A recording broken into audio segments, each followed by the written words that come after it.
పండించిన ఘనత మన కేసీఆర్ తీయాల. ఎక్కడ చూసినా రైతులు మర్చిపోతలేరు.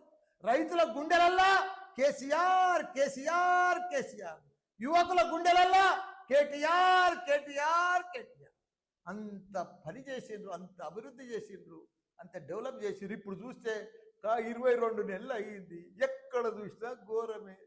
యాడేసిన గొంగడి ఆడనే. ఎక్కడ ఒక రియల్ ఎస్టేట్ దానికి పోతే అయితే ఒక ప్లాట్ అమ్మతలేదు, ఒక అపార్ట్మెంట్ అమ్మతలేదు, ఒక గజం అమ్మతలేదు.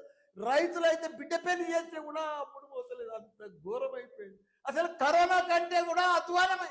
కరోనా మంచిగుండే.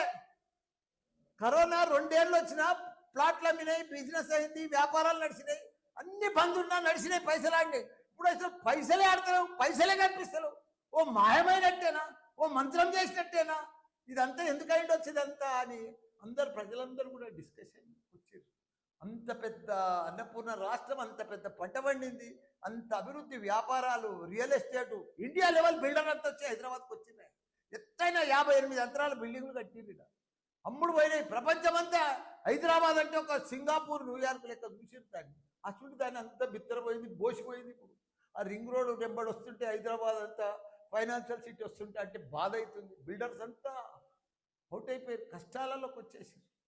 ఇవన్నీ కూడా కాబట్టి మనం అంతా ప్రజలు కూడా అందరూ గమనించాలి. కాంగ్రెస్ ప్రభుత్వం ఇచ్చిన మాటలను వాళ్ళని ఈ ఎలక్షన్లల్లా, రాబోయే ఎలక్షన్లల్లా ఘోరంగా మనమంతా కూడా వాళ్ళకు ఓటు వేయకుండా ఓటుతోటే బుద్ధి చెప్పి మనం మళ్ళా బీఆర్ఎస్ ప్రభుత్వాన్ని గెలిపించుకోవాలి. మనం పాత రోజులకు మళ్ళీ రావాలి. మనం మళ్ళీ కేసీఆర్ మళ్ళీ సీఎం కావాలి. మనం అందరం కూడా ఒక యూనిట్ తోటి టీం వర్క్ కూడా జూబ్లీహిల్స్లో కూడా వాళ్ళు ఎంత చేసినా, ఎంత ఖర్చు పెట్టినా గ్యారంటీగా బీఆర్ఎస్ పార్టీ గెలుస్తుంది.